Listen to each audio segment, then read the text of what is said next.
చంద్రయాన్-3 విజయవంతం కావడంతో యావత్ భారతదేశం గర్వంతో ఉప్పొంగుతోంది. అయితే అంతరిక్ష పరిశోధనలకు పునాది వేసింది మాత్రం లెజెండరీ సైంటిస్ట్ విక్రమ్ సారాభాయ్. ఆయన ఫిజిసిస్టే కాదు, దేశంలో మొట్టమొదటి న్యూక్లియర్ పవర్ ఏర్పాటు చేసిన గొప్ప సైంటిస్టు. ఆయన ధనిక కుటుంబంలో పుట్టడమో మరేంటో కానీ ఖరీదైన కళలు కూడా కనడానికి మన దేశంలో భయపడే పరిస్థితులవి. కానీ భవిష్యత్తు పరిశోధనలు అంతరిక్షం మీద ఉంటాయి. అంతరిక్షం మీద పట్టు సాధిస్తే ప్రపంచం మీద పట్టు సాధించొచ్చని 75 ఏళ్ల క్రితమే ఊహించిన గొప్ప శాస్త్రవేత్త. ఇస్రో ఏర్పాటులో ఆయన కృషి ఎనలేనిది. మొదటి ఇండియన్ నేషనల్ స్పేస్ రీసెర్చ్ కమిటీకి చైర్మన్ గా ఇస్రో ఏర్పాటు ఆయనదే. తన ఇంట్లోనే ఫిజికల్ రీసెర్చ్ ల్యాబ్ ని ఏర్పాటు చేసుకున్న విక్రమ్ సారాభాయ్ రేడియో ఫిజిక్స్ లోను పరిశోధనలు చేశారు. మొదట స్పేస్ రీసెర్చ్, న్యూక్లియర్ రీసెర్చ్ కలిపి ఉండేవి. అలా ఉండటం వల్ల విక్రమ్ సారాభాయ్ వల్ల ఎన్నో సంస్థలు ఏర్పాటుకు శ్రీకారం చుట్టారు. Indian Institute of Management Ahmedabad నుంచి Ahmedabad textiles industry research association, ECIL Hyderabad లాంటివి ఏర్పాటు చేయించారు. మొట్టమొదటి ఆర్యభట్ట శాటిలైట్ ను లాంచ్ చేయడంలో ఆయన కృషి ఎనలేనిది. రష్యా అంతరిక్ష రీసెర్చ్ పరిశోధనా సంస్థ కాస్మోడ్రోమ్ తో కలిసి కక్షలో ప్రవేశపెట్టేందుకు పరిశోధనలు పతాక స్థాయికి తీసుకెళ్లారు. ఆ విజయంతోనే భారత అంతరిక్ష పరిశోధన ముందుకు సాగింది. కానీ అమెరికా నుంచి లండన్ వరకు భారత పరిశోధనను అంతా వెటకారమాడారు. అంతెందుకు, బీబీసీ చంద్రయాన్-3 సక్సెస్ కాగానే బలుపును కూడా చూపించింది. తినడానికి కోట్లాది మందికి తిండి లేదు, 40 కోట్ల మందికి మరుగుదొడ్లు కూడా లేవు, ఇంత ఖరీదైన పరిశోధన అవసరమా అని ప్రశ్నించింది. ఇలాంటి నీచ్ కమీనేలు ఇప్పుడే కాదు అప్పుడు కూడా ఉన్నారు. సైకిల్ మీద ఇస్రో పరిశోధన రాకెట్లు తీసుకెళ్తుంటే ఎగతాళి చేసిన దేశాలు కోకొల్లలు. భారత్కి తినడానికి తిండి లేదు, అంతరిక్ష పరిశోధనలు చేస్తోందని ఎద్దేవా చేశారు. కానీ విక్రమ్ సారాభాయ్ మాత్రం ఇదే సైన్స్ భారత్ను అభివృద్ధి చెందిన దేశంగా చేస్తోంది. ఇదే స్పేస్ రీసెర్చ్ భారత్ను మరింత ముందుకు తీసుకెళ్తుంది. నేడు పెట్టే ప్రతి రూపాయి మా భవిష్యత్తు తరాలను సరైన దారిలోకి తీసుకెళ్లేందుకే అంటూ విక్రమ్ సారాభాయ్ అంతర్జాతీయ సమాజానికి సమాధానమిచ్చారు. నిజంగానే నాడు విక్రమ్ సారాభాయ్ ధైర్యంగా వేసిన మొదటి అడుగు ఇప్పుడు చందమామపై మువ్వెన్నెల జెండా ఎగరేసేలా చేసింది. డబ్బుండగానే సరిపోదు, చేసే దమ్ము కూడా ఉండాలి. యూరోపియన్ ఏజెన్సీ నుంచి ఎన్నో దేశాలు మాది మోడర్న్ కంట్రీ అని చెప్పుకుంటున్నాయి. కానీ స్పేస్ గురించి పరిశోధనలు చేసి ఖర్చు పెట్టేంత దమ్ము మాత్రం లేదు. ముందుగా అంత తెలివైన సైంటిస్టులు లేరు. కానీ మన శాస్త్రవేత్తలు విక్రమ్ సారాభాయ్ కన్న కలలను సాకారం చేశారు. అయితే 70 ఏళ్ల క్రితమే భారత అంతరిక్ష పరిశోధనలకు ధైర్యంగా ముందడుగేసి ఇందిరాగాంధీని ఒప్పించి సైంటిస్టులను ఓ గూటికి తెచ్చిన విక్రమ్ సారాభాయ్ చరిత్ర చాలా గొప్పగా వింతగా కూడా ఉంటుంది. పుట్టుకతోనే గోల్డ్ స్పూన్తో పుట్టినా కూడా సైన్స్ మనిషి జీవితాన్ని మారుస్తుందని కష్టపడి చదువుకొని దేశ భవిష్యత్తు సైన్స్ ద్వారానే అని గొప్ప దారి వేశారు. విక్రమ్ సారాభాయ్ అహ్మదాబాద్లో 1909 ఆగస్టు 12న పుట్టారు. తండ్రి అంబాలాల్ సారాభాయ్ పెద్ద బట్టల మిల్లు యజమాని, అతిపెద్ద ధనవంతుడు. ఇక విక్రమ్ సారాభాయ్ చిన్నప్పటి నుంచి పుస్తకాల పురుగు, క్లాస్ టాపర్ కూడా. ధనవంతుల కుటుంబంలో పుట్టినా కూడా చదివే మొదటి ప్రాధాన్యతగా ఉండేది. అయితే ఉన్నత చదువుల కోసం 1927లో లండన్కి వెళ్లారు. కేంబ్రిడ్జ్ యూనివర్సిటీలో మెకానికల్ ఇంజనీరింగ్ చదివారు. అక్కడ ఎందుకో ఆయనకు ఫిజిక్స్ మీద విపరీతమైన ఆసక్తి కలిగింది. దీంతో ఫిజిక్స్ ను అవపోసన పట్టారు విక్రమ్ సారాభాయ్. అంతేకాదు అక్కడే క్యావెండిష్ ల్యాబొరేటరీలో పరిశోధనలు చేసి డాక్టరేట్ పొందారు. అయితే హాలిడే కోసం నాటి ప్రఖ్యాత సైంటిస్టు చంద్రశేఖర్ వెంకటరామన్తో అణుశాస్త్రవేత్త హోమీ బాబాలతో పరిచయం ఏర్పడింది. సివి రామన్ ఆధ్వర్యంలో పరిశోధనలు చేసేందుకు బెంగళూరు వెళ్లారు విక్రమ్ సారాభాయ్. అక్కడే హోమీ బాబా అణు పరిశోధనలు చేస్తున్నారు. విక్రమ్ హేమీ సైంటిస్టులతో కలిసి పరిశోధనలు చేసే ఛాన్స్ దక్కించుకున్నారు. బాబా విక్రములు కొంతకాలానికే మంచి స్నేహితులయ్యారు. అప్పుడే ఇండియన్ ఇన్స్టిట్యూట్ ఆఫ్ సైన్స్ లో అణుశాస్త్రవేత్త హోమీ జహంగీర్ బాబా ఓ వేడుకలో ప్రముఖ నర్తకి మృణాలిని పరిచయం చేశారు. ఆ పరిచయం కాస్త స్నేహంగా మారి ప్రేమించుకున్నారు. వాస్తవానికి మృణాలిని పరిచయం అయ్యే వరకు కూడా పెళ్లి చేసుకోవద్దు, తన జీవితం పరిశోధనలకే అంకితమనుకున్నారు విక్రమ్. కానీ మృణాలినితో పరిచయం కాస్త బ్రహ్మచారిని ప్రేమచారిగా చేసేసింది. పెళ్లి కూడా జరిగిపోయింది. అయితే హనీమూన్ కోసం అహ్మదాబాద్ రావాలనుకున్నారు. బంధువులంతా రావాలని ఒత్తిడి చేయడంతో సరేనని బెంగళూరు నుంచి ఓ స్పెషల్ బోగీలో ప్రయాణం మొదలుపెట్టారు. ఓ లగ్జరీ బోగీ మొత్తం బుక్ చేశారు. వారి వెంట దగ్గర బంధువులు కూడా ఉన్నారు. సరిగ్గా అదే సమయంలో క్విట్ ఇండియా ఉద్యమం పీక్స్ లో ఉంది. కొన్ని చోట్ల రైలు పట్టాలను ధ్వంసం చేశారు స్వతంత్ర పోరాట యోధులు. దీంతో ఆ రైలు 18 గంటల్లో చేరుకోవాల్సి ఉండగా 2.5 రోజులు ఆలస్యమైంది. బయటకు వెళ్లలేక ముహూర్తం దాటిపోతూ ఉండడంతో ఏకంగా రైల్లోనే హనీమూన్ పూర్తయిపోయింది. ఈ వార్త ఆ రోజుల్లో సంచలనం కలిగించింది.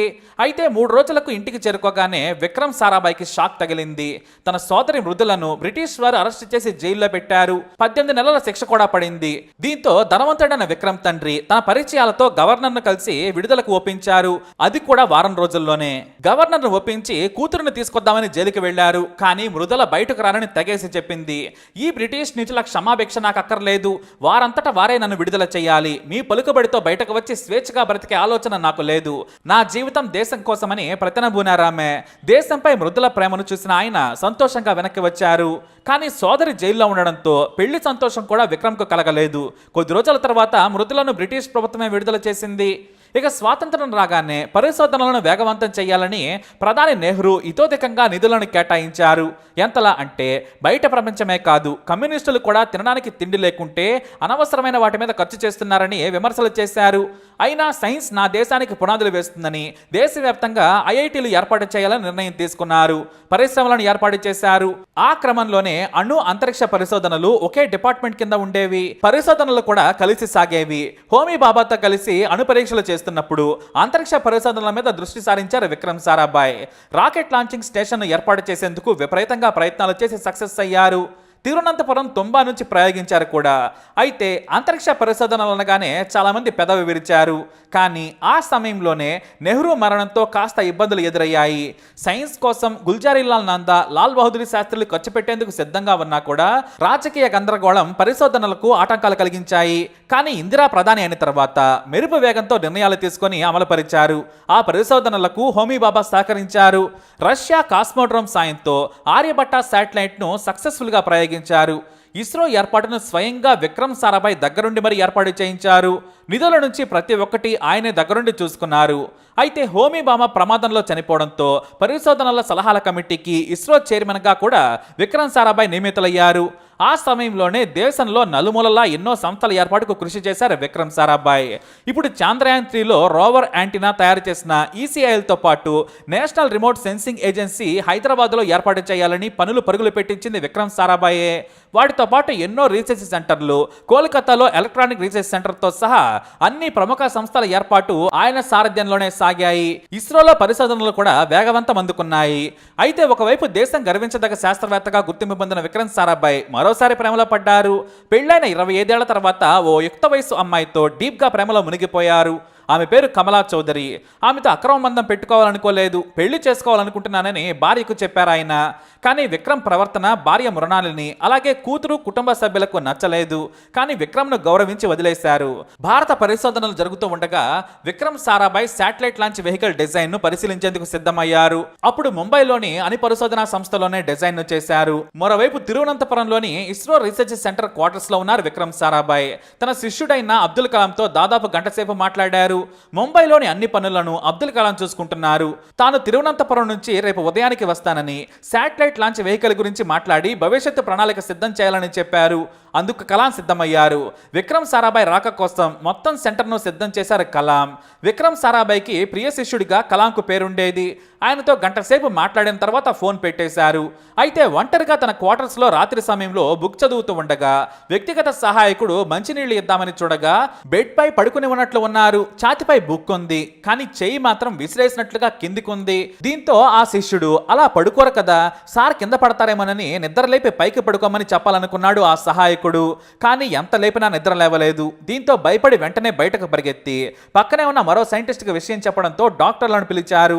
అప్పటికే విక్రమ్ సారాభాయ్ గుండెపోటుతో చనిపోయారని డాక్టర్లు ప్రకటించారు. కేవలం 52 ఏళ్ల వయసులో విక్రమ్ సారాభాయ్ చనిపోయారు. లేదంటే మన పరిశోధనలు ఇంకా ముందుండేవి. ఆయనకు గుర్తింపుగా స్పేస్ సెంటర్ కు ఆయన పేరు పెట్టుకున్నాం. అంతెందుకు చంద్రయాన్ 3 ల్యాండర్ కు విక్రమ్ అని పేరు పెట్టుకున్నాం. ఎందుకంటే మనకు సైన్సే భవిష్యత్తు. నా దేశ భావితరానికి సైన్స్ ఫలాలు అందించి ముందడుగు వేసేలా చేయాలని విపరీతంగా కృషి చేశారు ఆయన. విక్రమ్ తలుచుకుంటే హాయిగా విదేశాల్లో బ్రతికేంత డబ్బు ఉంది. కానీ దేశం కోసం ఆయన ఎంతో కష్టపడ్డారు. మన జాతీయ జెండాను చందమామ మీద ఎగరేసిన ల్యాండర్ వెనుక పునాది విక్రమ్ సారాభాయ్దే. ఈ దేశం ఉన్నంత వరకు మన హృదయాల్లో విక్రమ్ సారాభాయ్ ఎప్పటికీ ఉంటారు. మరో విషయం ఏంటంటే ఇస్రో మాత్రమే కాదు, ఎన్నో సంస్థలను ఏర్పాటు చేసిన విక్రమ్ సారాభాయ్ ఫిజికల్ రీసెర్చ్ ల్యాబొరేటరీని కూడా ఏర్పాటు చేశారు. విక్రమ్ కూతురు మల్లికా సారాభాయ్ చంద్రయాన్ 3 విజయవంతం కాగానే మీడియాతో సంతోషాన్ని పంచుకున్నారు. కొడుకు కార్తికేయ సారాభాయ్ తండ్రి మాదిరిగానే కేంబ్రిడ్జ్ లో చదువుకొని సెంటర్ ఫర్ ఎన్విరాన్మెంట్ ఎడ్యుకేషన్ ఏర్పాటు చేశారు. మరి విక్రమ్ సారాభాయ్ లైఫ్ స్టోరీపై మీ అభిప్రాయాన్ని కమెంట్ ద్వారా తెలియజేయండి. వీడియోని లైక్ చేయండి, షేర్ చేయండి, మా ఛానల్ని సబ్స్క్రైబ్ చేసుకోండి.